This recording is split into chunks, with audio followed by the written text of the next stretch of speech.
Just get a drink of water real quick. My mouth gets really dry.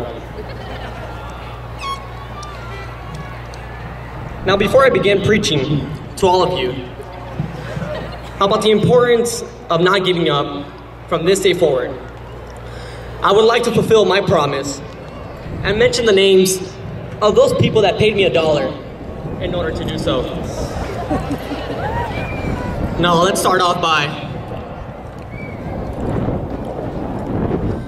counting my money here.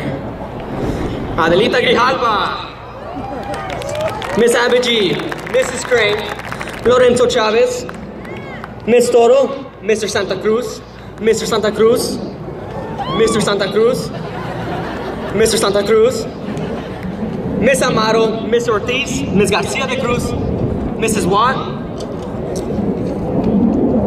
the wrestling state champion Alvaro Gallegos, Martin Cruz, Nestor Garcia, and everyone else. Welcome, teachers, faculty, parents, and guests. Welcome to the graduation of the class of 2012.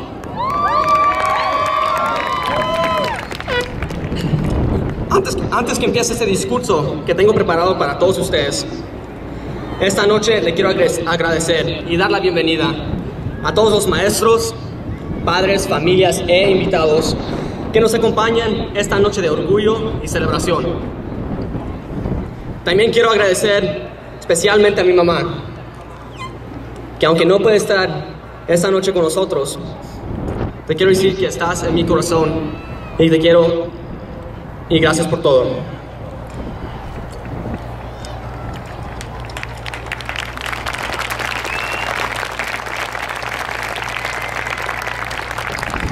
Fellow graduates of the class of 2012, I am here tonight not only as a witness to testify to each and every one of you about the cruel injustices life is filled with, but also to encourage all of you about the importance of not giving up in the midst of life's struggles.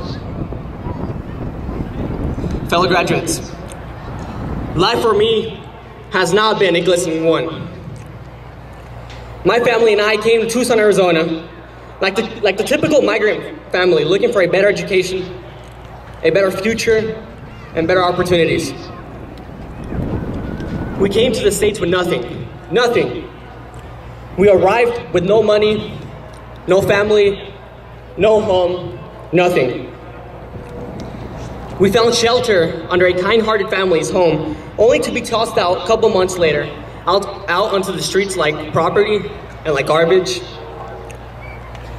Suddenly, these hardships developed into a pattern, and we found ourselves drifting from place to place, from others' homes to trailer parks to back on the streets again, until we were finally able to rent our own place. A one-room apartment on the corner of 4th Avenue and 33rd Street. The darkness of poverty consumed us. We couldn't even afford to buy a bed. My family and I slept on those floors for months.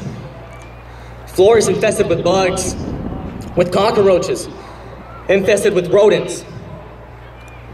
I remember my siblings and I starved for days, while my mother worked relentlessly to try and feed her family by cleaning rooms at Motel 6. My life has not been a sparkling one. Year after year, after saving up the little money we had, we were able to move up economically. It was during these positive turns that for once it appeared that light began to descend on our lives. That is, until most recently.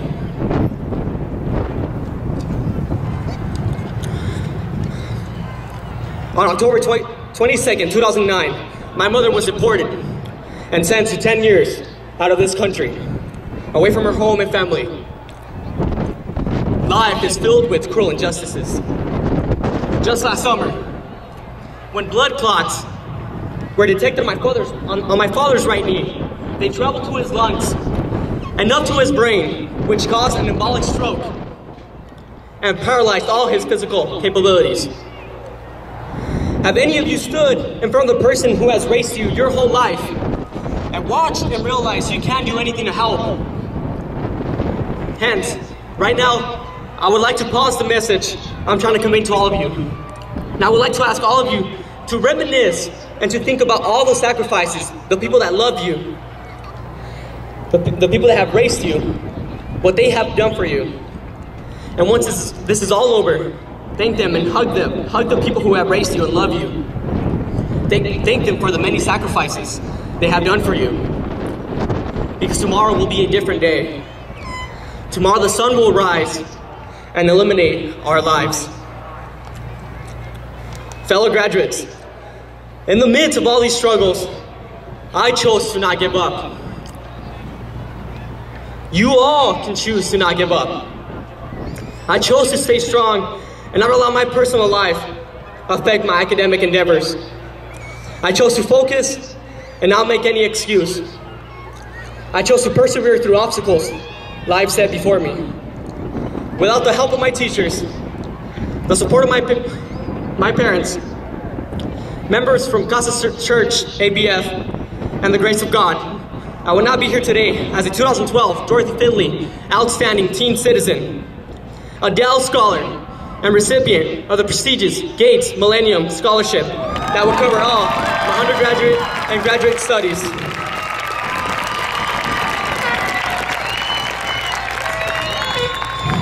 Had I given up tonight, I would not be standing here before you, honored, humble, and blessed to be the valedictorian of the class of 2012.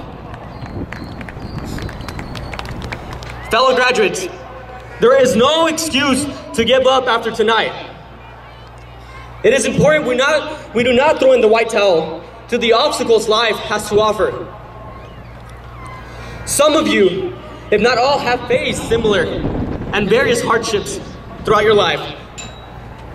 However, tonight, we all rise together. Each and every one of you has all defeated these struggles and will commence a new beginning tomorrow. Life is a journey. Life is a path with one milestone leading to another based on the choices we make. It is important we do not give up in the midst of the injustices life is filled with after today. The 3 years you spent in middle school were the experience you needed to get through high school. Now the 4 years you spent in high school will be the ones you need for tomorrow to face the challenges life has to offer after today. It is important we look back at these 4 years of experience, observe our mistakes, and correct these flaws, correct procrastination, surpass mediocrity, to succeed in tomorrow's struggles. Because in the end, hard work and the willingness to not give up will bring success in all our futures. Tonight is just one example of the rewards that lie ahead of you when you choose to focus and not give up. Lastly, I would like to conclude my speech by delivering a message that I feel portrays an important role choice plays in succeeding after today. Right here, with me, I have a key. Now, you all have one of these two. This key can unlock 2 doors. And we all have the choice to choose which door we desire to most unlock. We can choose to unlock the door that leads to a miserable, dark future. A future that is full of regrets. Or we can choose to unlock the door that leads to a glistening, sparkling future that is filled with success. A future we will all be proud of to come back and tell to the next graduating classes of Pueblo High School. Fellow graduates of the class of 2012, once again, congratulations for this success. I wish you the best, God bless, and remember tonight, YOLO. Thank you.